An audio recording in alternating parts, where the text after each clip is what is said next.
Hi, I'm Liz, and I teach you how to teach kids anything that you would want them to learn in easy steps that you can use right after this video. In today's video, I'm going to teach you in 4 easy steps how to get any child to sit down at the table so that they can focus and learn. If you stay tuned till the end of my video, I will give you the best tip, which is a game changer that will help any child to motivate them to sit down and be excited about learning.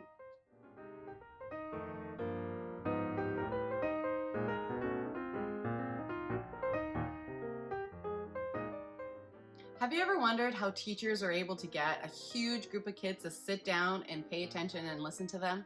Do you want your child to be able to sit in front of you so you can open a book and they will focus on what you were saying? Teachers don't have magical powers. This is possible. Teachers have been getting kids to sit down and pay attention since preschool. And the trick to it, so that you can do it at home, is to go slow.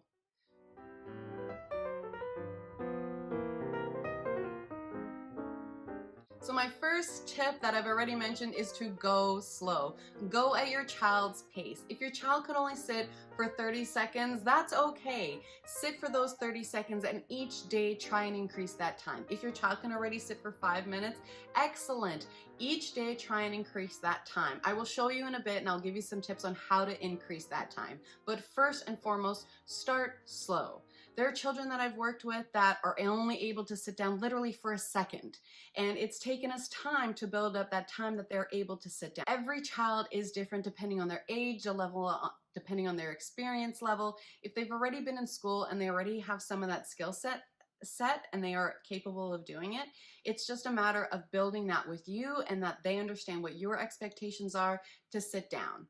So that was my tip number 1. Tip number 2.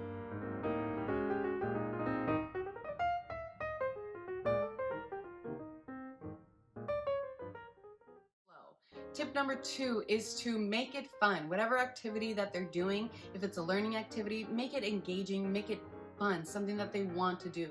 Learning ideally happens when a child is interested and when they're having a good time and they are loving what they're seeing and they're asking questions. If this is not happening, if you find yourself in a situation where you are sitting down and your child is crying and you're frustrated and you don't know what to do and you find yourself in a power struggle, stop, restart. Give your child a hug and restart. That is not how learning occurs. It's a fighting battle. So take a breath, take a timeout, go do something different and come back to that activity. So whatever that activity may be, make it engaging, make it fun. If it's not, your child isn't gonna learn from it. You're gonna be hammering this stuff into them and it's gonna be frustrating for you and for them. So make learning fun and engaging. Ways that you can do that is by changing the environment. So go outside if you're doing learning inside. If you're learning from books, do it into videos. If you are writing on paper, use manipulatives, so things that your children can get hands on so they can get a bigger understanding of whatever it is you're teaching them. I have a variety of resources that I have with my kids. They don't have to cost a lot of money. Sometimes all it takes is just changing the environment or even bringing a new person in. So being a stay-at-home homeschooling mom, I sometimes use my husband or my other homeschooling mom friends or their children to help engage my children and help spark some interest. So there's many ways that you can make learning fun. For learning and sitting at the table, you can bring lots of different materials. You can have both the children sitting at the table to make learning fun, and therefore they will retain that information. So the third step that I'd like to tell you about when teaching your child to sit down and be interested in learning is to use motivators. Motivators are literally what can motivate your child to do the learning that they might not want to do right now. It can be anything that you think of. It can be stickers, bubbles, playtime with you, board games, electronics, playing outside, a certain sport, coloring, you name it. But we all have motivators in our lives that we have to do the things that we don't want to do. So if you find yourself in a situation where you've gone slow, you've taken it at your child's pace, and you've tried to make it as engaging as possible and your child still isn't having it, but they need to learn that skill.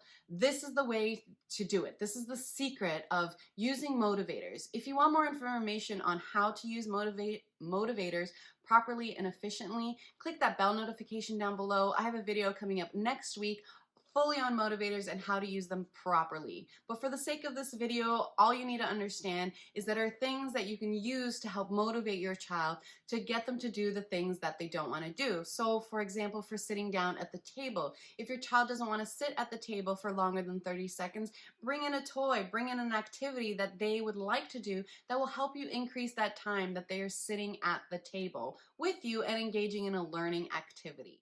Before I tell you my very best and last tip that is a game changer for most parents and teachers, I'm going to review the first 3 steps. Going slow, making learning fun, and using motivators are integral for any child to be engaged in learning. But if you don't do this last step, you're really doing yourself a disservice, and anything that you do in the first 3 steps isn't going to matter.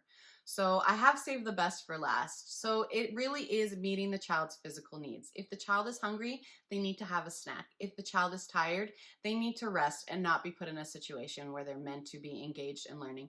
If a child has been lazing around, hasn't been moving too much, they need to go and move. They need to meet the physical need that their body requires them to move. Let's say your child's been watching some TV for about half an hour and you want them to do some learning, and you try and move them away from the electronics and they're tired and they're slumped and their attention really isn't there. Well, my best suggestion is, once you transition after electronics, do something fun, do something engaging, do something physical to get their body moving again, to get their blood pumping, to get the energy level up. Once they get that energy out, they'll be able to sit down and learn much better than as if you had just taken them from electronics. So these 4 steps are really, really important steps on getting any child to sit down. Going slow, making the activity engaging, and however you do that, you can do it many ways. Motivators, you can use many different types of motivators, and assessing their physical needs is number 1, very, very important. If you haven't already done so, please don't forget to subscribe to my channel where I give parents tools so they can be the best parents for their kids. Also, don't forget to hit that bell notification button that will keep you up to date on any new videos that I post. Thank you very much for watching. Until next time.